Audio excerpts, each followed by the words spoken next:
الحمد لله رب العالمين والصلاة والسلام على أشرف الأنبياء والمرسلين وعلى آله وأصحابه أجمعين.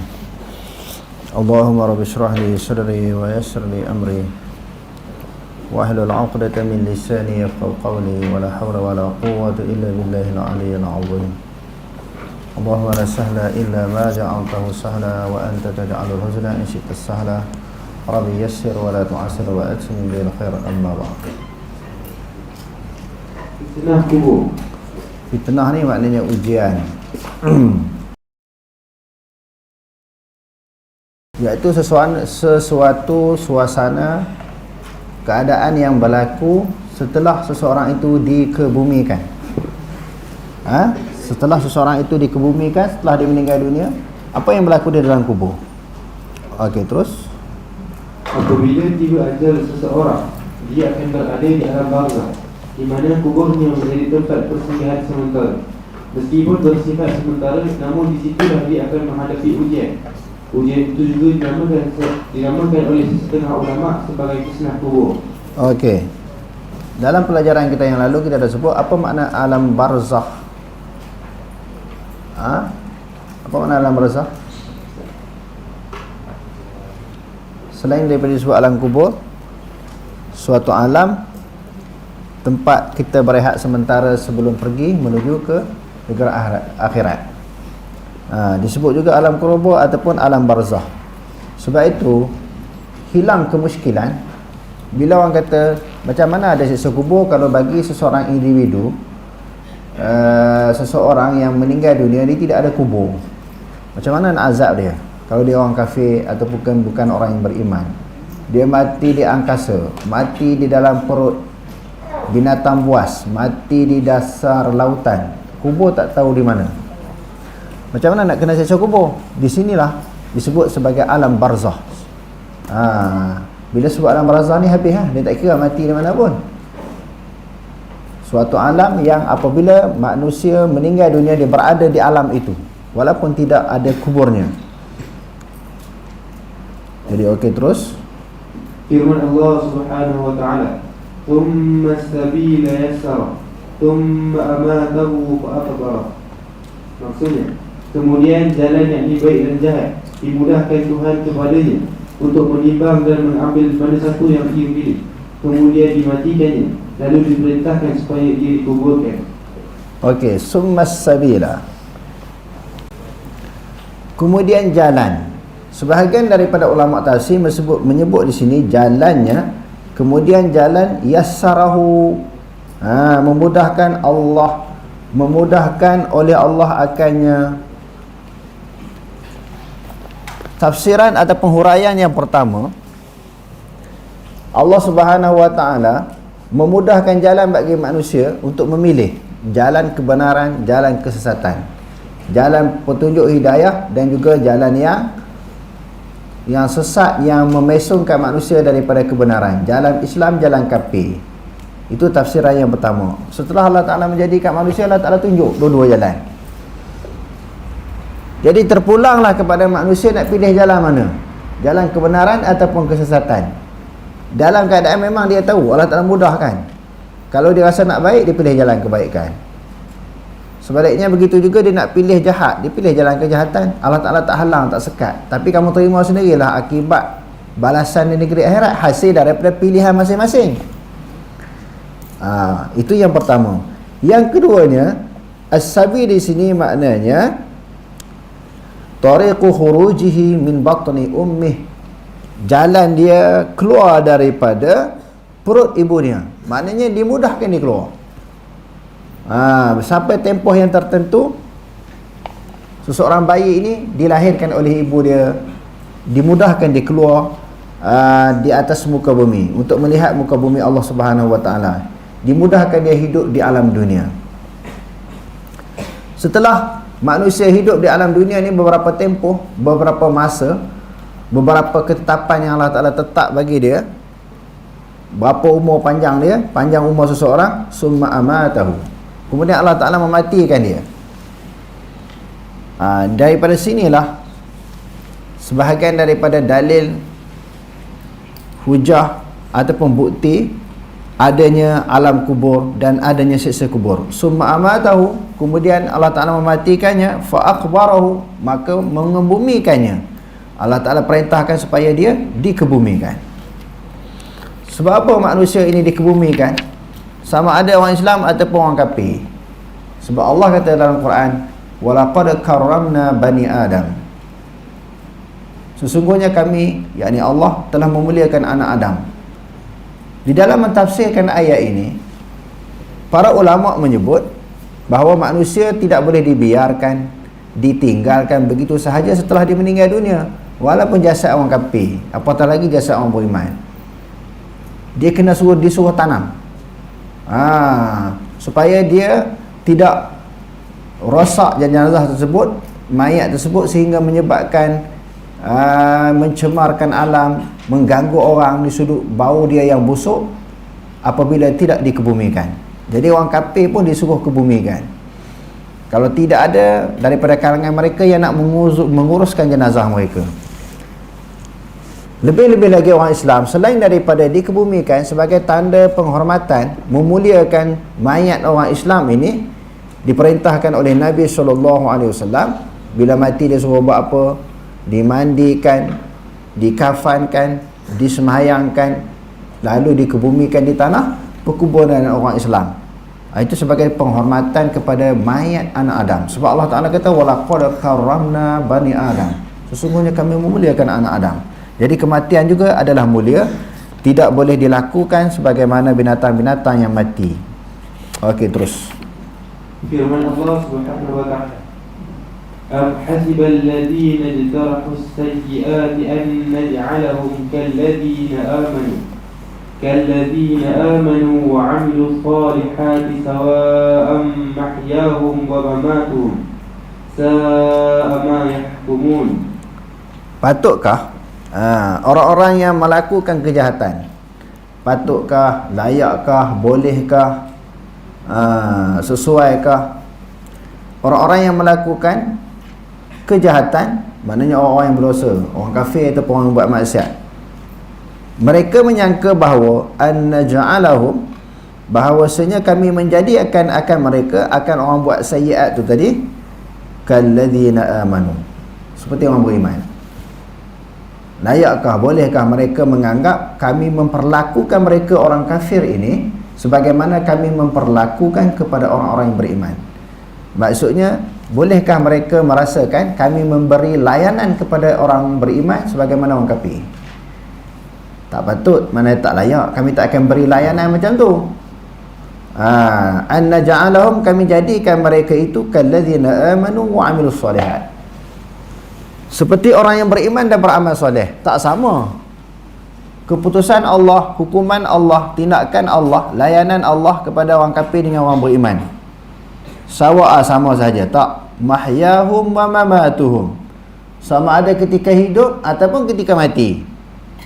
Ketika hidup pun Allah Ta'ala bagi jaminan, bagi layanan yang baik kepada orang beriman dengan dijanjikan beberapa ganjaran, imbuhan, kelebihan, fadilat, hasil daripada ibadat yang mereka persembahkan kepada Allah. Itu layanan dan janji Allah Ta'ala di atas dunia. Janji pada orang kafir pula berbeza, azab siksa yang sangat sakit, sangat menderita, sangat sengsara. Bukan kata di akhirat, bahkan dalam kubur lagi. Maknanya orang kafir duk anggap layanan yang sama. Tak, orang beriman lain, orang kafir lain layanan dia. Sa'ama yahkumun, sangat buruklah apa yang mereka hukumkan, apa yang mereka katakan, apa yang mereka i'tiqadkan, apa yang mereka anggap kepada Allah Subhanahu wa ta'ala, menghukum mereka sebagaimana dihukumkan kepada orang yang beriman. Sa'ama yahkumun, buruklah sangkaan mereka, apa yang mereka hukumkan, apa yang mereka tentukan, apa yang mereka andaikan. Dalam ayat ini Allah Subhanahu wa ta'ala menyebut layanan orang kafir dan orang beriman tak sama. Di atas dunia ataupun ketika di akhirat nanti setelah mereka mati. Dalam hadis-hadis yang lepas kita dah baca kan semalam kan, orang beriman macam mana? Dijanjikan bila dia nak mati tu, malaikat datang beritahu hasil amalan di atas dunia, apa balasan. Lalu dia suka bertemu dengan Allah, Allah Ta'ala suka bertemu dengan dia. Sebaliknya orang kafir dekat nak mati itu dijanjikan dan dipamerkan azab yang akan menimpa dia. Dia pun tak suka bertemu dengan Allah. Bila dia mati, dia akan diberi balasan sekian-sekian, dia akan diseksa sekian-sekian, dia dikenakan hukuman sekian-sekian. Dia takut nak bertemu dengan Allah Ta'ala. Allah Ta'ala pun benci nak bertemu dengan dia. Sebab itu layanan Allah terhadap orang beriman dan orang kafir ini berbeza di dunia dan juga di akhirat. Okey, terus. Wajib beriman yang tempat persinggahan yang pertama yang ditempuhi oleh seseorang setelah meninggal ialah alam barzakh. Dan disitulah dia berdepan dengan soalan daripada dua orang malaikat dalam kubur. Ketika itu Allah Subhanahu Wa Taala mengembalikan semula roh, pendengaran dan penglihatannya. Kemudian dia ditanya oleh dua orang malaikat tentang Tuhan, agama dan Nabi-Nya. Mula-mula bila dia tarik nyawa seseorang, termasuklah kita sendiri, bila dah dalam hadis sebut kaum keluarga, sahabat handai, saudara mara yang menghantar pergi ke kubur balik, malaikat datang balik, diperintahkan tiup roh balik, dia boleh dengar balik.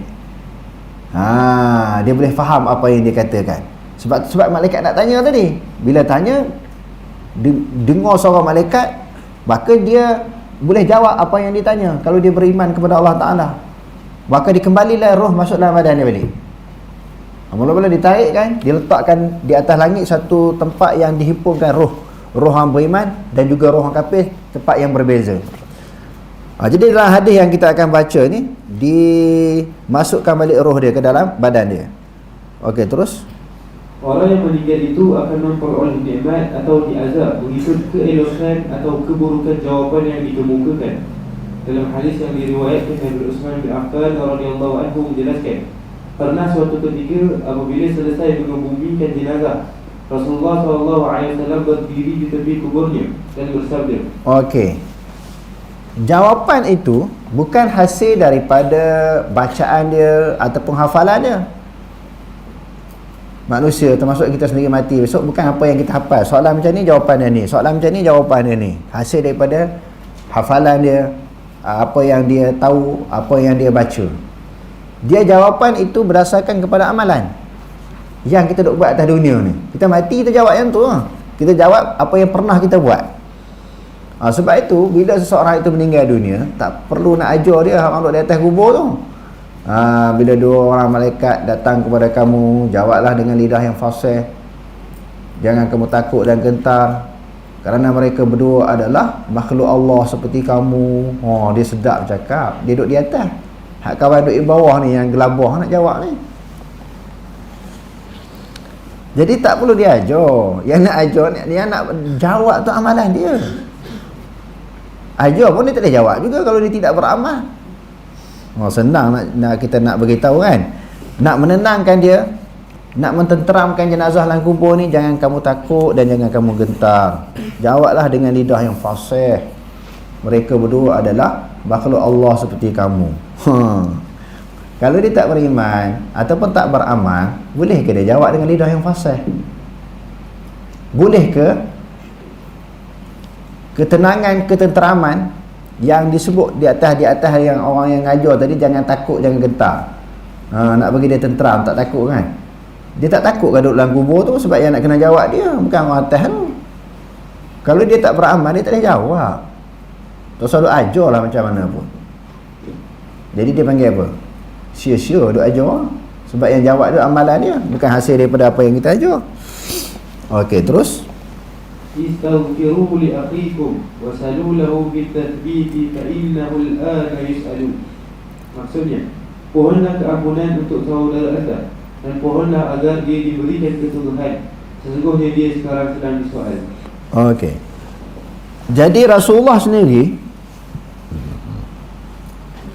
dia suruh apa? Orang yang menguruskan jenazah, orang duduk atas kubur ni, dia suruh berdoa kepada Allah.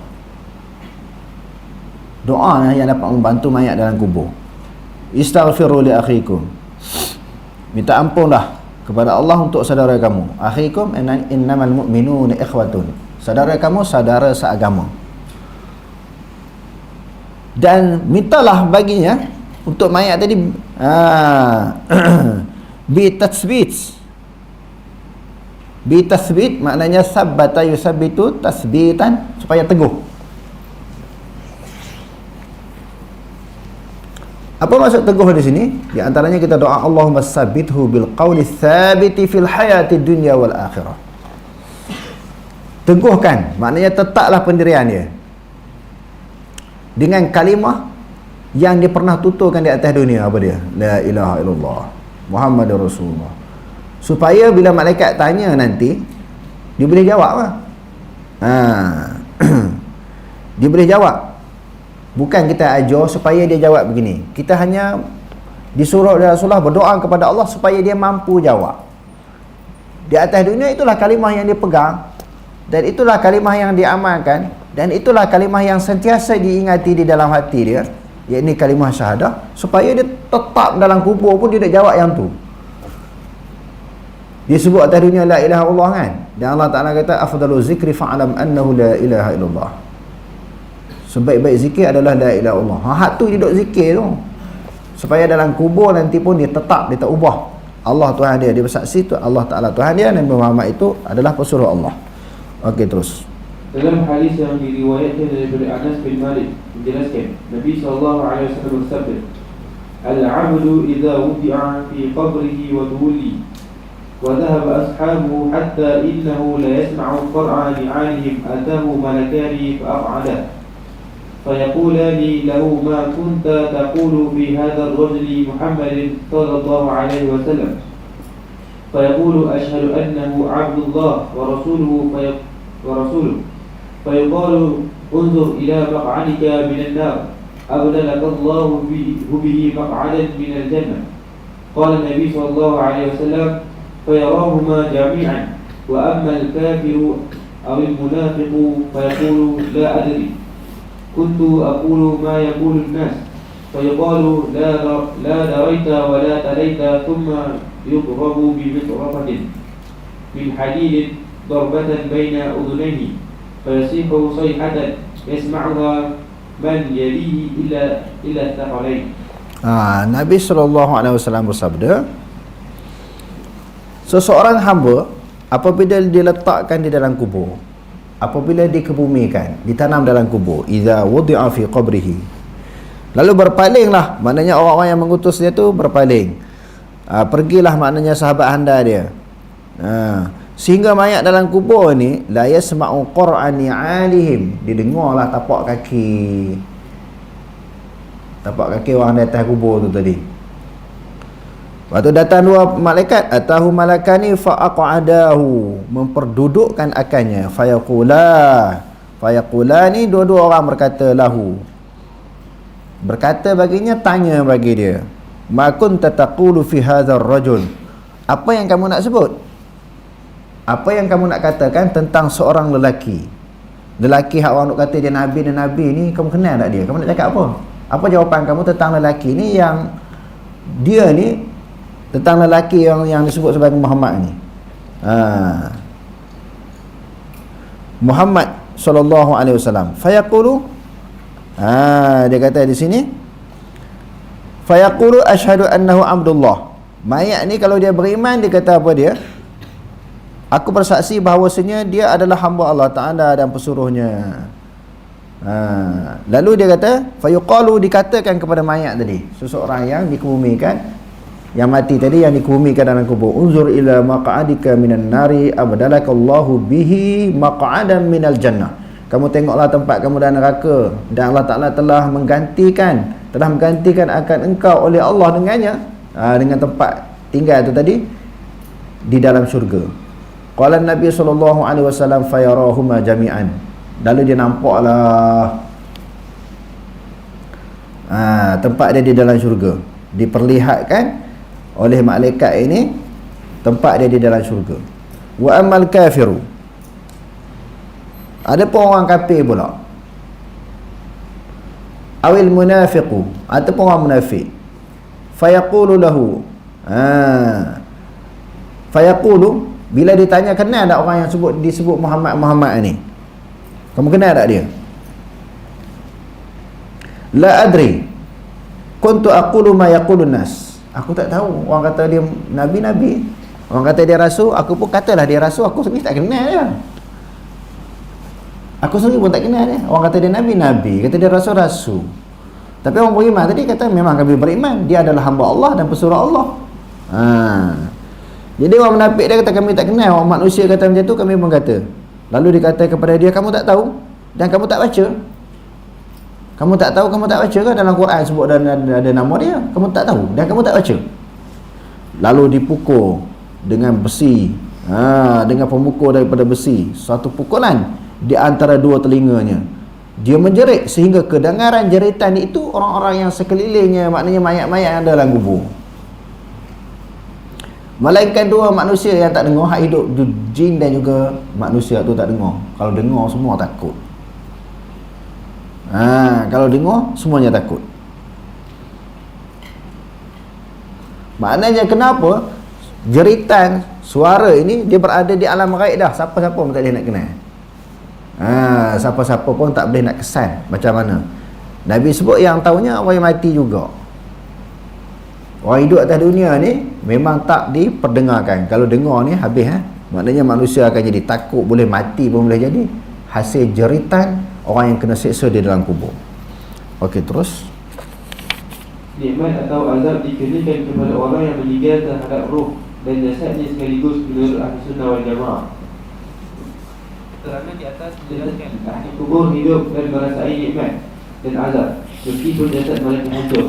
Cuma cara perolehan nikmat dan azab itu sahaja melibatkan perkara ghaib dan tidak diketahui hakikatnya. Keadaan orang yang mati di dalam kubur sama dengan orang yang tidur dari segi melihat benda-benda yang menyeronokkan dan menyedihkan yang tidak dapat dilihat oleh orang yang berada di sekitarnya. Orang yang mati lemas, terbakar atau dimakan binatang buas tetap akan disoal mengikut cara yang hanya diketahui oleh Allah Subhanahu Wa Taala sahaja. Walau bagaimanapun para nabi, kanak-kanak kecil dan orang-orang yang mati syahid tidak akan menghadapi soal kubur. Kedudukan kubur untuk umat lain. Berdasarkan laporan daripada Imam Hakim dan Tirmizi, umat pada zaman dahulu apabila diutuskan Rasul dan mereka beriman dengan Rasul itu, mereka dikira sedapkan. Sebaliknya jika mereka mengingkari Rasul tersebut, Allah Subhanahu Wa Taala menggerakan azab ke atas mereka. Namun setelah Allah Subhanahu Wa Taala mengutuskan Nabi Muhammad SAW sebagai rahmat kepada sekalian alam, Allah Subhanahu Wa Taala menangguhkan azab dan memberi peluang yang luas untuk seseorang menerima Islam atau memilih kekufuran secara terang-terangan, atau beriman secara zahir dan menyembunyikan kekufuran secara batin, yakni munafik.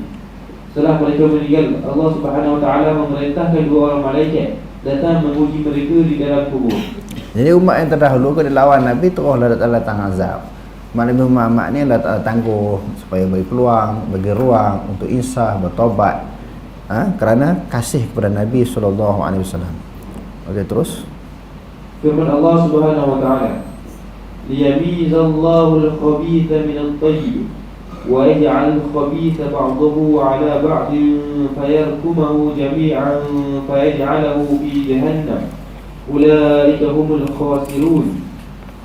Maksudnya, kerana Allah hendak membezakan yang jahat, yakni golongan yang ingkar, dari yang baik, golongan yang beriman, dan menjadikan golongan yang jahat itu setengahnya bersatu dengan setengahnya yang lain, lalu ditimbunkannya kesemuanya serta dimasukkannya ke dalam neraka Jahannam. Mereka itulah orang-orang yang rugi.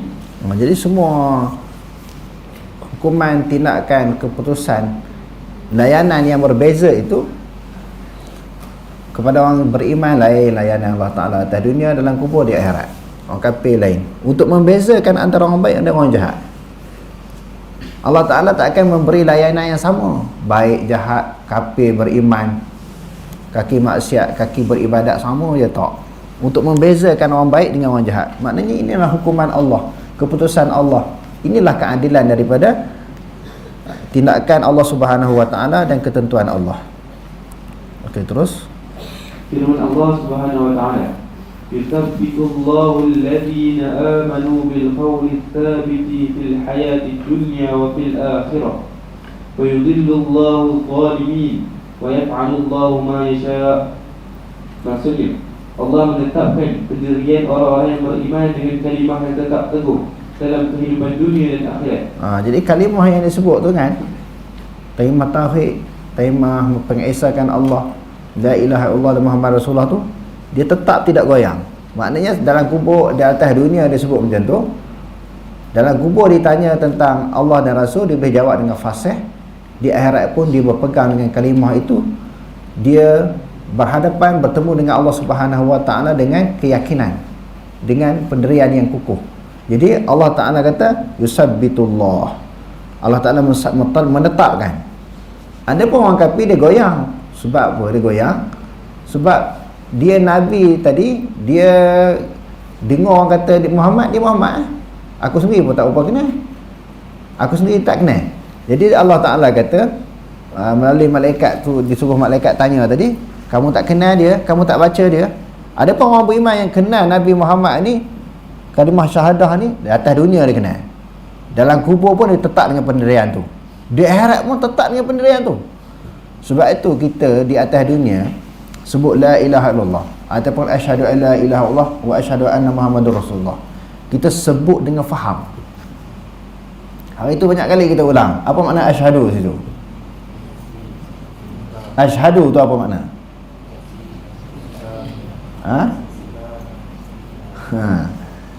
Jangan awak nak kubur sangat jawab lagu mana ni? Asyhadu, aku bersaksi, maknanya ana aqiru, ana a'lamu, ana a'tarifu, ana atayaqqanu, ana afhamu. La ilaha illallah, aku yakin, aku faham, aku sedar, aku iktiraf, aku mengaku bahawa sesungguhnya tiada Tuhan yang disembah melainkan Allah. Wa asyhadu anna Muhammadar Rasulullah juga, makna ana aqiru, ana atayaqqanu, ana a'tarifu, ana afhamu. Aku iktiraf, aku yakin, aku sedar, aku faham bahawa Nabi Muhammad itu adalah Rasulullah. Maknanya itu yang kata tak goyang, sebab dia faham sungguh. Kalimah itulah yang dipegang atas dunia, dipegang dalam kubur, dan juga dipegang di akhirat. Okey, terus. Dan Allah menyesatkan orang yang berlaku zalim kepada diri mereka sendiri, dan Allah berkuasa melakukan apa yang dikehendakinya. Menurut Imam Al-Qurtubi dan Ibn Qayyim Al-Jauziyah, fitnah kubur juga terkena kepada umat terdahulu, meskipun dalil-dalil yang ada menjelaskan fitnah dan soal kubur hanya berlaku kepada umat Nabi Muhammad SAW. Namun dia juga tidak menafikan kepada umat-umat yang lain. Walaupun dalam hadis Quran hadis cerita umat Nabi Muhammad ni ada fitnah ujian siksa kubur kan, tetapi pendapat beberapa orang ulama, termasuklah Imam Qurtubi dan juga Ibn Qayyim Al-Jauziyah, dia kata umat dulu pun kena sama. Sebab mereka mati, mereka dikuburkan, dan mereka juga berada di dalam alam barzakh. Maknanya kedudukan sama umat Nabi Muhammad dan juga umat yang terdahulu. Wallahu a'lam.